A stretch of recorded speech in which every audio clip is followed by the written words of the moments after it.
नमस्ते, म महेश गोर्खाली, औषधि उत्पादक सङ्घको पूर्व अध्यक्ष, नेपाल फार्मास्युटिकल ल्याबको बजार निर्देशक।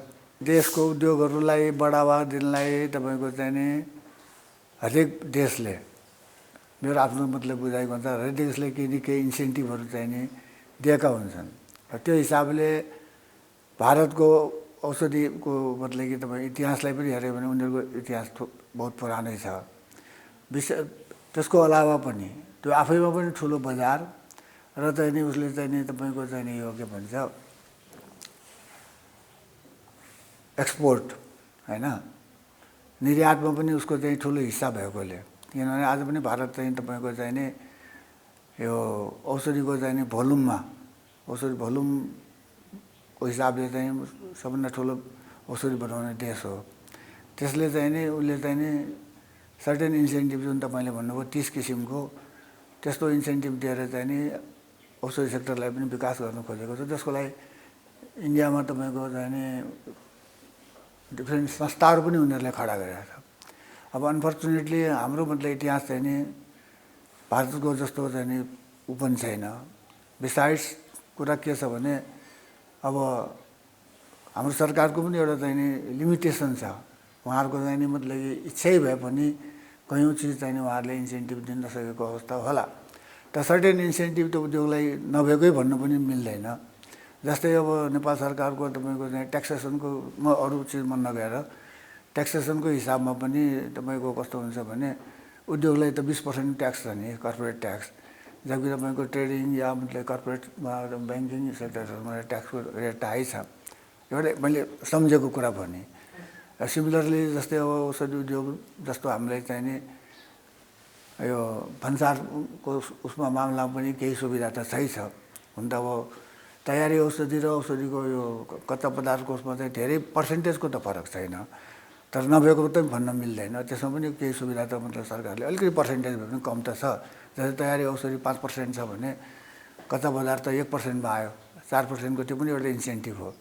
त यसमा मुख्य मैले बुझेको र मेरो आफ्नो उसमा अब उद्योगले आफ्नो देशलाई चाहिने हो उद्योग हुने चिज, र उद्योग गरेर चाहिने मतलब यहाँ रोजगारी सृजना हुन्छ, मतलब कि राज्यको चाहिँ मतलब आर्थिक विकासमा चाहिँ उद्योगहरूले टेवा दिन्छ भन्ने कुरा चाहिँ नि हाम्रो सरकारमा बस्नेले यिनीहरूलाई थाहा नभएको त होइन, तर चाहिँ उहाँहरूको पनि लिमिटेसन हुन्छ। उहाँहरूले आफ्नो मतलब कि लिमिटेसनभित्र बसेर जे जस्तो सुविधा दिन्छ त्यही सुविधाले चाहिँ हामीले मान्नु पर्यो।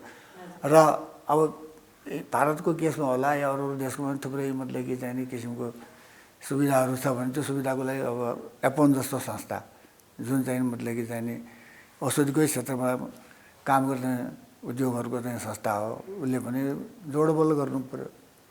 र हामीले जोडबल पहिला गरेको पनि थियौँ र त्यो गरिराख्नु पर्यो, सुनाउनु पर्यो।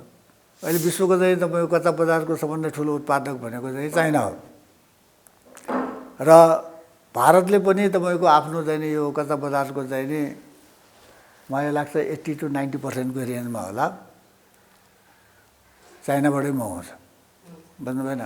तर यो बिचमा चाहिँ तपाईँ कोभिडको टाइम यस्तो उसमा फेरि यो इन्डिया र चाइनाको चाहिँ नि मतलब आपसी मतलब कि चाहिँ भनौँ यो के भन्छ सर्टेन मिसअन्डरस्ट्यान्डिङ भनौँ, त्यो उसको कारण चाहिँ नि अहिले चाहिँ भारत सरकारले चाहिँ नि इन्डियामै मतलब कि चाहिँ बेसी चाहिँ नि र मेटेरियल कच्चा पदार्थहरू उत्पादन गरौँ र चाहिँ हामी चाइनामा भएको परनिर्भरता हटाउँ भन्ने हिसाबले चाहिँ नि उसले चाहिँ सर्टेन इन्सेन्टिभ प्याकेज लगाएर चाहिँ तपाईँ अर्बौँ के मतलब खरबौँ पनि हुन्छ होला, उसले चाहिँ अनुदान दिन थालेको पनि छ र दिनै जान्ने पनि छ।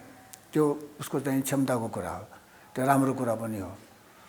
अब रह्यो मतलब कि हाम्रो काम मेसिन ल्याउनलाई झन्झिटो जस्तो भने त्यस्तो खासै झन्झिटो छैन। अब ट्रान्सपोर्टरले ल्याउने हो हेर्नुहोस्, मान्छेले मसिनहरू यिनीहरू ल्याउँदाखेरि अब मसिनरीमा पनि मैले अघि नै योभन्दा पहिलाको प्रश्नमा पनि भनिसकेको थिएँ, मसिनरीमा पनि उद्योगलाई मतलब कि सुविधै छ 1% सम्म, तर सर्टेन मसिनरी, किनभने औषधि मतलब कस्तो सेक्टर पऱ्यो भने खालि त्यो मतलब कि ट्याब्लेट बनाउने, लिक्विड बनाउने, प्याकिङ गर्ने त्यस्तो मात्रै त मसिन भएन नि, गुणस्तरीय काम गर्ने पनि मसिनहरू हुन्छ।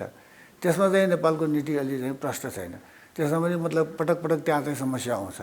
तपाईँको चाहिँ अब 1% भन्छ तर कोहीमा चाहिँ नि औषधिमा भ्याट नलाग्ने भए पनि भ्याट लगाइदिन्छ। अब सायद मतलब कि भन्सारका साथीहरूलाई पनि मतलब कि टार्गेटको हिसाब होला, उहाँहरूलाई कसरी चाहिँ आफ्नो लक्ष्य पुर्याउने, बेसी भन्सार उठाउने भन्ने कुरा होला। त्यसले गर्दाखेरि पटक पटक चाहिँ नि एउटा असमझदारी भन्छु म त्यसलाई, हाम्रो बिचमा चाहिँ कन्फ्लिक्ट चाहिँ आइरहेको हुन्छ, हामीहरू चाहिँ दौडिरहेको हुन्छौँ, हामी चाहिँ रिक्वेस्ट गरिरहेको हुन्छ, ए बाबा यो त मतलब कि छुट पाउनुपर्ने हो, तपाईँहरूले हामीले सुविधै दिनुपर्ने हो, उद्योग हो, औषधि जस्तो संवेदनशीललाई चाहिँ गुणस्तरीय कायम गर्नुपर्ने हो मेसिनमा, या मतलब कि अब जस्तै एउटा चाहिँ फ्याक्ट्री बन्छ, हाम्रै मतलब कि तपाईँको चाहिँ नि नयाँ प्लान्ट बनाएको थियो, अब त्यहाँ तपाईँको चाहिँ नि यो जुन के वाल भन्छ आजकल तपाईँको चाहिँ नि यो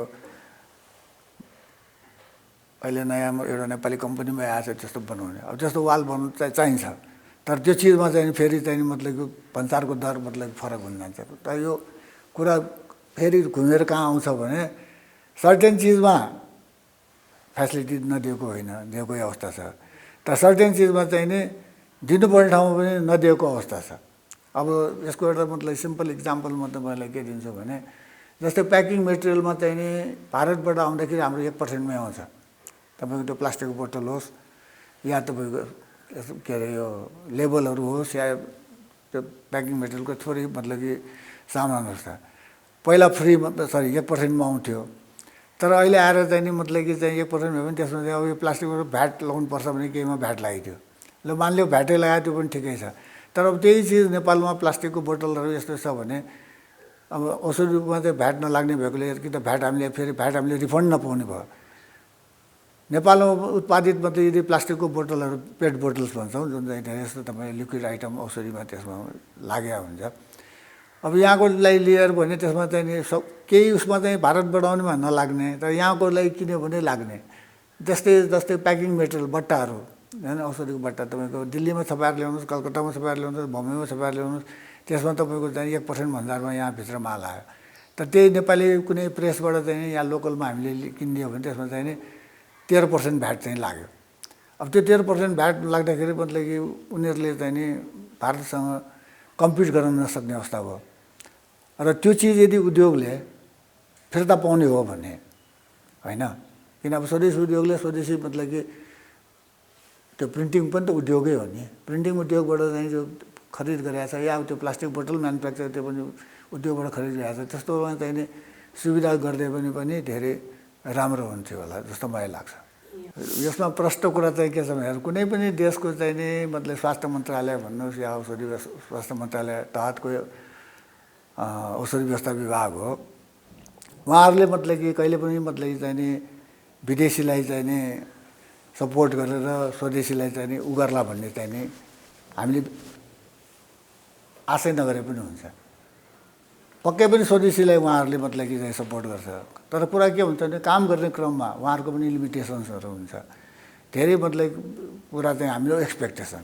अब मैले भने एउटा चाहिँ हरेक व्यक्ति तपाईँ हामी आफूले चाहिँ आफ्नै घरमा पनि हेर्छौँ, हाम्रो बालबच्चाकोदेखि लिएर हाम्रो आमा बुवाकोदेखि लिएर घर परिवारको अरू सदस्यहरूको आकाङ्क्षा इच्छा त थुप्रै हुन्छन् नि, सबै चिज त पुरा गर्न सकिन्न, त्यही कुरा यहाँ पनि मतलब कि लागु भइरहेको हुन्छ। अब उद्योगीहरूले चाहिँ धेरै कुरा खोज्छन् र वास्तवमा खोज्नु आफ्नो ठाउँमा ठिक पनि हो, तर त्यो खोजेको चिज चाहिँ नि अब नियमनकारी निकायले दिन सक्ने कि नसक्ने, या सर्टेन केसमा चाहिँ नि मतलब कि चाहिँ उनीहरूले दिन चाहेर पनि मतलब उनीहरूलाई चाहिँ नि नमिल्ने पनि अवस्था होला। अब कयौँ ठाउँमा जस्तै एउटा सिम्पल इक्जाम्पल भनौँ, कुनै हामीले निवेदन पेस गरेर त्यसको चाहिँ निर्णय तुरुन्तै हुनुपर्ने, तर चाहिँ निर्णय मतलब कि नहुन सकेको अवस्था होला। तर यो सब ब्युरोक्रेटिक मतलब उसमा चाहिँ त्यो हरेक देशमा हुने कुरा हो, हाम्रोमा मात्रै होइन। र मलाई औषधि व्यवस्था विभागको चाहिँ भइहाल्नुहोस्, म चाहिँ मेरो आफ्नो व्यक्तिगत अनुभवको हिसाबले म भन्छु, औषधि व्यवस्था विभाग तपाईँको चाहिँ नि 2000 कति सालमा 35-36 सालतिर इस्टाब्लिस भएको जस्तो लाग्छ। र नारायण प्रसाद सुवाल अहिले पनि हुनुहुन्छ, उहाँ पहिलो डिजी हुनुहुन्थ्यो, त्यसपछि हामीले थुप्रै डिजी त्यहाँ हेऱ्यौँ होइन, र अहिलेको हाम्रो नारायण ढकालजी पनि त्यहाँबाट सुरुवातदेखि नै उहाँ चाहिँ बिस्तारै तल्लो भनौँ एउटा चाहिँ तल्लोको लेभलबाट चाहिँ उठेर माथि आउनुभएको छ। सबैको चाहिँ नि व्यवहारमा चाहिँ देखेको कुरा के हो भने नेपाली उद्योगले चाहिँ नि प्रगति गरोस् है भन्ने उहाँहरूको चाहिँ छ। सबभन्दा पहिला देशमा मतलब कि चाहिँ नि शान्ति नै हुनुपर्छ, उद्योगहरू आउनु, व्यवसायहरू फस्टाउनु भनेको चाहिँ नि लगानीकर्ता आउनु हो। अब अहिले मतलब कि चाहिँ वास्तवमा यो जेनजी आन्दोलनपछि जुन एउटा चाहिँ देशमा चाहिँ नि स्थिति खडा भएछ, प्राइभेट सेक्टर विशेष गरी चाहिँ तपाईँको निजी क्षेत्र चाहिँ अलिकति सशङ्कित छ, लगानी मतलब कि गर्न चाहिँ डराइरहेछ। र लगानी गरे भने कुन सेक्टरमा गर्ने भनेर। अब यही हिसाबमा अब अहिले त